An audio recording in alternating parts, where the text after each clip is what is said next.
Alors, je suis Abidé Gnassingbé. J'ai comme formation la communication des entreprises comme formation de base.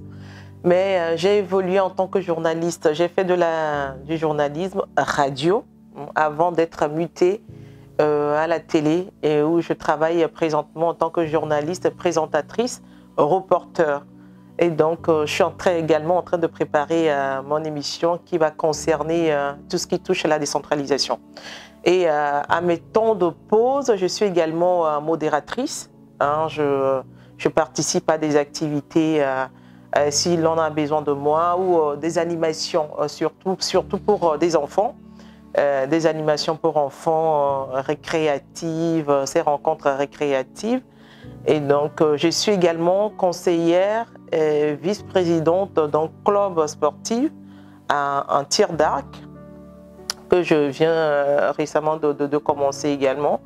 Donc, disons que ma vie, elle tourne autour de la communication, de tout ce qui est journalisme. Je suis également responsable commercial et marketing dans une entreprise qui fait dans les transports.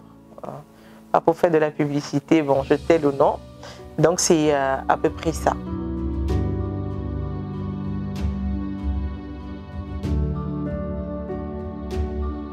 Ma passion pour l'écriture est venue de ma passion pour la lecture. J'aimais énormément lire, déjà au CE1. Et cette passion vient à peu près, je dirais, de ma mère, qui aime également la lecture. Et je passais mon temps à prendre les deux de mes grandes sœurs, ou que ce soit Amina. Amina avait un magazine en ce temps-là que je prenais. Et également les nous deux que j'essayais de parcourir. Après, j'ai grandi après, c'est avec les sas, les Arlequins que j'essayais de lire. Et même déjà sur les bancs de l'école, comme je le disais au lycée, j'étais la responsable, ou la déléguée des élèves. Et c'est moi qui allais faire les dispatchings de courrier, j'animais les soirées culturelles. Donc j'avais déjà cette chose en moi qui me poussait à aller vers la rédaction, à aller vers l'écriture. Voilà. Quand on passe son temps à lire les histoires, automatiquement, il y a cette histoire-là qui est créée en nous. Il y a cette histoire-là qu'on veut également faire connaître aux gens. À force de lire l'histoire des autres, on se fait sa propre histoire qu'on voudrait également faire connaître aux gens. Je dirais que c'est cette passion-là pour l'écriture qui m'a conduite vers la rédaction. Quoi, voilà. Cette passion pour la lecture. Voilà.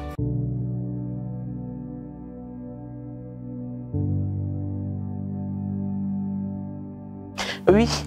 Moi, j'aimais souvent lire les histoires, toutes ces histoires-là qui touchent un peu l'amour, qui finissent bien, les relations entre adultes.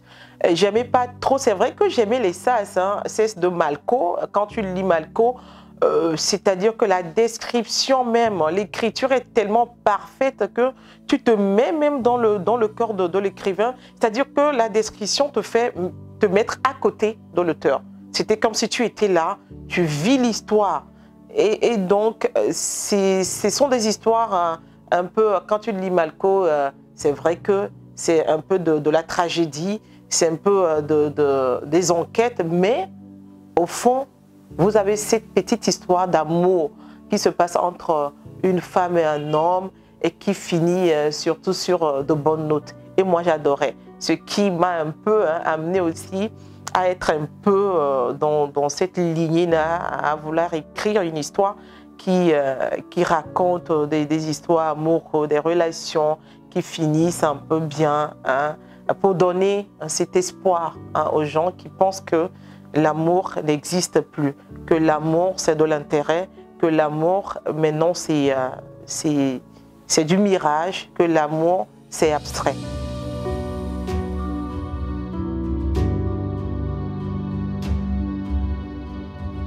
Oui, moi je crois fermement à l'amour. Je sais que il y a quelque part un être qui nous corresponde.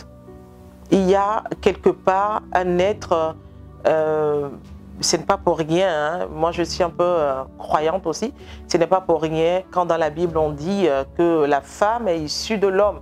Et moi je dis chaque être vivant a sa côte quelque part. Et donc moi j'y crois, l'amour ça existe, il suffit juste d'ouvrir les yeux, il suffit juste de faire attention, il suffit juste de regarder autour de soi pour trouver son ego, pour trouver son âme parfait, voilà, pour trouver son âme sœur, comme on le dit souvent.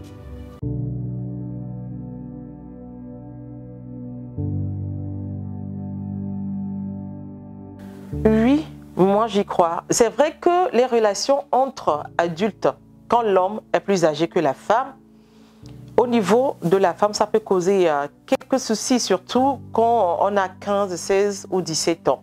Ne nous leurrons pas les yeux, hein. On l'a tous expérimenté. Déjà à l'âge de 15, 16, 17 ans, tu es abordé par des hommes.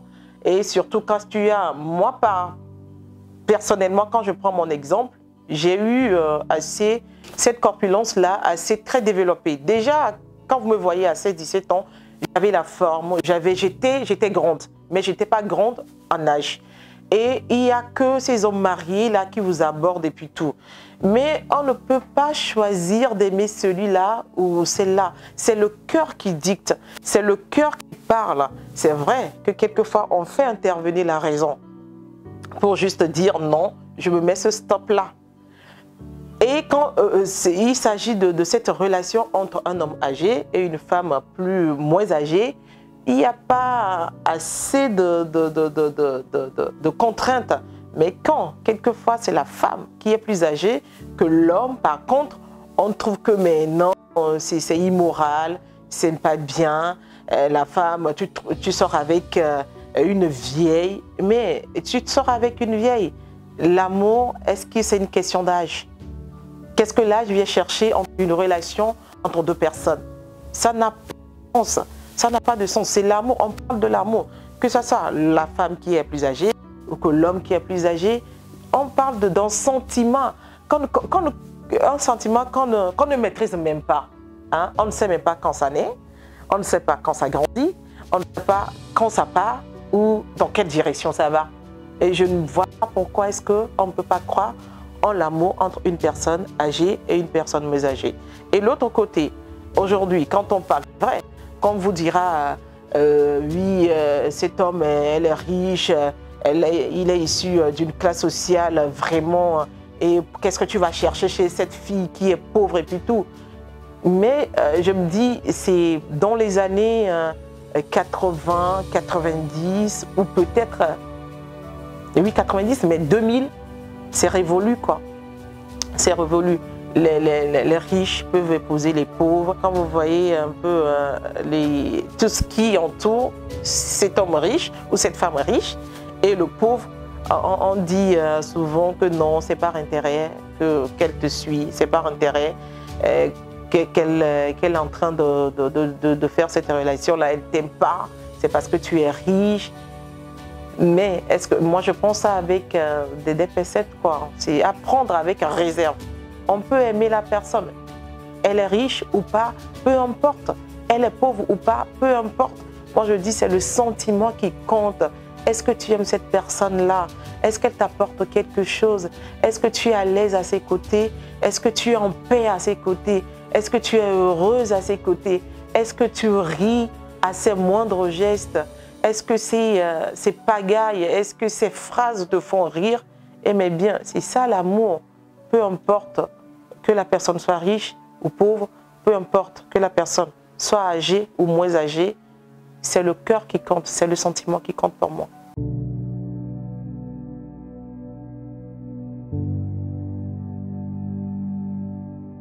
Moi, je dis, à force de trop creuser, à force de trop chercher, on va découvrir ce qu'on n'a pas envie de découvrir. À force de vouloir tout savoir, à force de vouloir trop chercher dans le passé de l'autre, moi je dis c'est le présent de cette personne-là que tu as rencontré qui est important. Qu'est-ce que tu vas chercher dans le passé de l'autre? Nous tous, nous avons des passés. Tu as ton passé, j'ai mon passé, mais nous le laissons derrière nous et ce qui compte, c'est notre rencontre. Moi je dis, on ne fonde une relation que le jour où les deux disent oui. Quand vous vous rencontrez et que vous acceptez de tisser cette relation-là, ça commence là. Ça commence là. Le passé appartient au passé. Donc c'est le futur plutôt qu'il faut regarder. Le présent, le futur. Mais à force de vouloir trop chercher, à force de vouloir te creuser, on finit par découvrir des choses qu'il ne faut pas découvrir. Et qu'est-ce qui se passe après? La relation, elle est cassée. La relation, elle est brisée. C'est l'autre qui brise l'autre parce que j'ai découvert que tu étais si. Est-ce que c'est aussi important? Moi, je dis non. Quand vous vous rencontrez, c'est le présent et le futur qui comptent.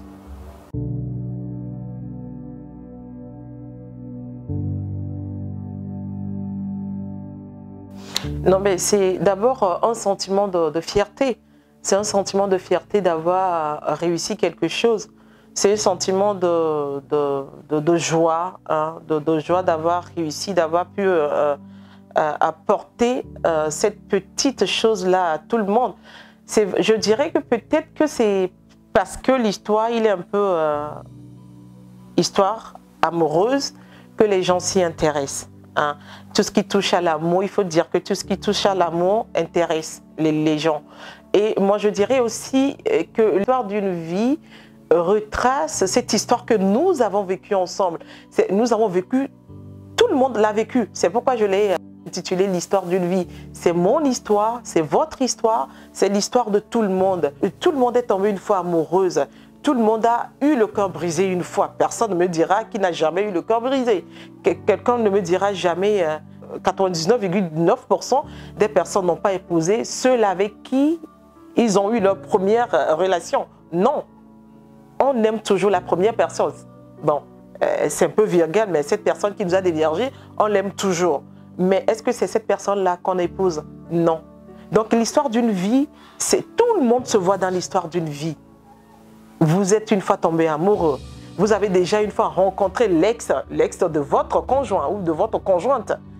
Ce sont des histoires que tout le monde a vécues une fois. Et donc, lire l'histoire d'une vie, c'est revivre en quelque sorte sa première histoire d'amour.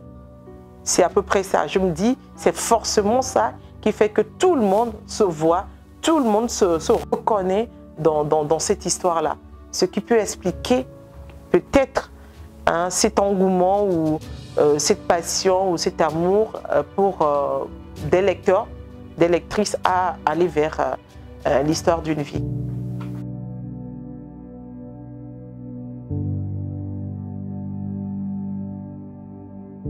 Un extrait de la page 100.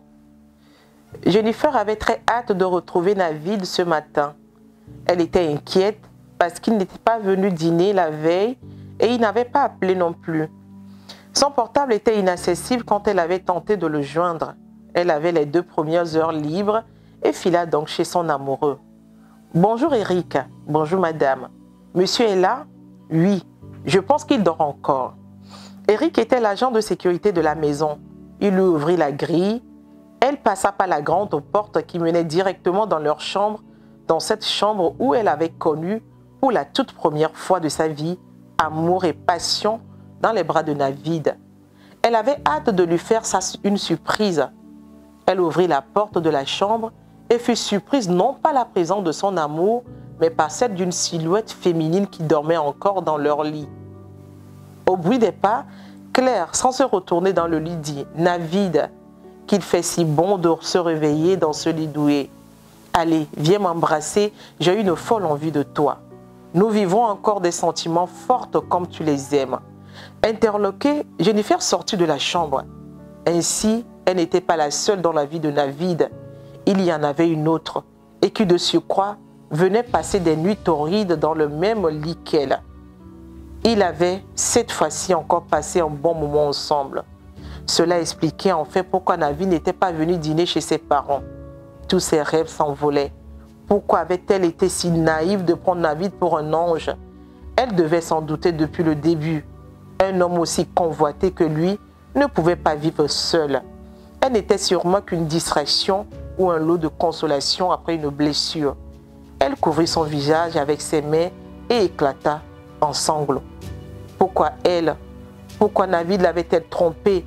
Et pourquoi maintenant, au moment où elle lui avait ouvert les portes de son cœur, elle n'avait qu'une seule chose en tête, fuir, partir loin de cette maison.